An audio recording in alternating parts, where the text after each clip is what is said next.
Yes, you're welcome back. And we've got another topic, and we're now looking at celebrating with ourselves and with the agency, government agency, that regulates the industry in which we operate. So we're just saying to the DG of the National Broadcasting Commission that it's happy birthday to him, to our agency, and to all broadcast organizations in Nigeria. So it's on that note that I welcome the Director General of the National Broadcasting Commission, who is here with us this morning to celebrate. Sir, let's start. Actually, let me introduce him properly, Mr. Yomi Bolarinwa. Engineer Yomi Bolarinwa. No, okay. Yes. Simply Bolarinwa, okay. Simply Mr. Just to simply Mr. will do. Okay, sir. Let's start with this agency, National Broadcasting Commission in Nigeria, created in 1992 by the then government of General Ibrahim Badamasi Babangida. Since inception till today, how do you think the agency that regulates the broadcast industry in Nigeria, how do you think it has fared? Well, let me say congratulations to you. Yes. Because without that act, without deregulation, we won't be here today. Yes. Indeed. And so, congratulations. Thank you. And I very think much.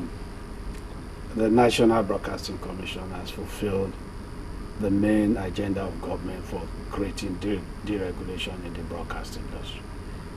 It was essentially for plurality, diversity, and competition in the broadcast industry. And when you look 20 years down the road, you have more station plurality, diversity in opinion. You have stations that believe in A, you have other stations that believe in B. And then you have competition. You have 24 hours broadcast, you have 5 hours program, you have simply sports station, you have traffic, radio stations simply talking about traffic. So it has fulfilled that major reason for the creation of regulation in broadcasting in Nigeria. Okay, when we look at the fact that when it was, it became an act, it became a decree in 1992 because the military government, they create decrees. They use that as a means of enacting laws. When we look at that, the clauses and the regulations within it, do you think we're at a point now where after so many years we should begin to look at reviewing it to make changes to some of those things that the military might have thought are the right things? Or do you think it has evolved to a point where there's no need for that? Well, actually, in 1999, it was reviewed. Now it's in the Act of the National Assembly, Act 55 of 1999. So it's now a law of the National Assembly. Now, when you say military, that's it's just that it happened during the military During the era. era, The yes. main instrument of regulation is what we call the Nigerian Broadcasting Code, and it's not an instrument created by the National Broadcasting Commission. It's an industry-wide instrument. Every 4 years, we all come together, sit down and debate every provision in that code. So it's an industry-wide instrument. So the industry is self-regulated. Okay. How well would you say that the many, many stations across the country now, how true have they been to the rules by which the NBC wants them to play? Scorecard. I'll say 60 to 70%. We still have challenges. We still have to look at the issue of who pays the piper dictates the tune. Whether private, whether government, you still find this. You still find the opposition in court, because broadcasting is about fairness, balance. I mean, all shade of opinion must be canvassed, and when you leave some people out, then it's not a true reflection of issues in the public domain. But So- you haven't had to bring out your big stick often, have you? No. Whip anybody into No, line? no. Regulation is not about regulation for us in the National Broadcasting Commission is about a relationship that ensure that when you're not doing it, even before you go wrong, you're told this is not right, why don't you do it this way? Ours is a belief that we will never have an occasion to shut down a station. Ours is the belief that station will eventually get it right, except the worst case scenario, and we never pray for it. It's not in anybody's interest. The shutdown is the ultimate punishment. It's the ultimate punishment, and we don't pray But there are for other it. little slap in the wrist. Oh yes, of course. It's where there are rules, there are sanctions. Yes. Yes, there are sanctions. Now, the scorecard for the NBC itself, how would you rate it? Fairness, balance, just to all of the operators in the industry? How would you rate the NBC over the years? Well, I will expect you to do that, but since you are asking me, yes. I will say again, an A, over 70%. Of course, because we do not regulate over on the media or over newspaper pages, most people don't know what we do. So if I say, channels, you're doing this program, and I don't think it's in consonant with the code, please stop this program. And then somebody who works in channel turns to another station and see the same program. The tendency is to say, the NBC is not being fair to us, yet he doesn't know what we're doing to the other party. So in fairness, we're fair, we take a decision and it cuts across the industry. Okay, now in terms of the growth of the industry now, we're looking at 2015 as the world deadline for digital television. How far has Nigeria come in terms of meeting that deadline? Well, again, we need to look at this phenomenon called transition. The benefits are enormous, digital transmission. But how do you get there? Today, we do analog transmission, and that is the last mile. We stated in your studio, all your cameras are digital, your production equipment, post-production equipment, storage facilities are digital. So in the broadcast chain, 2/3 of it has been taken care of in the last 5 years. Now we're looking at the last mile, transmitting digital signal to viewers at home.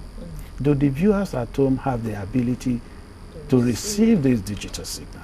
That is the last mile. In the broadcast industry in Nigeria, you have cable, you have satellite transmission. In the last 5 years, all of them have transited to digital. Now, so is the last mile, is the terrestrial transmission to homes that we're looking at. And in the last 2 years in Nigeria, NTA, with its partner StarTimes, have been doing digital terrestrial transmission. So the important thing here is that digital is not compatible with analog. So if I have essentially an analog receiver, I cannot receive signals that are transmitted on the digital format. So I need an add-on. I need a small device that will convert the digital signal to analog so that I can interface with my television set. That I don't need to go and buy another television set. I don't need to throw away the one I have. So all I need to do is buy this set-top box. Today, if you subscribe to the satellite service provider, you buy a decoder. That decoder is essentially a kind of set-top box. So once we get that through, then we will succeed in the transition. Do we have a clear timeline for that, sir? Yes. Everywhere in the world where transition has taken place, it has been policy driven. Digital came into broadcasting 40 years ago, July 12, 2012.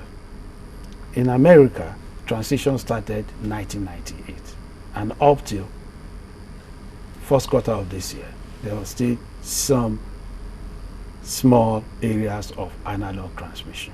So what we're doing in Nigeria today, you talk of Lagos, Port Harcourt, Abuja, there is already digital transmission. So what we're doing is phase by phase, but essentially government is driving this by policy. Within the next 2 weeks, government is going to set up a committee we call DigiTeam that will essentially drive the transition. And then government within that same period is going to partner with private people to establish factories to make the same set-top boxes so that it's affordable and available to the Nigerian public. And so government is going to do its own side of it so that people will be able to receive digital signal come June 17, 2012, when the analog transmissions are switched off.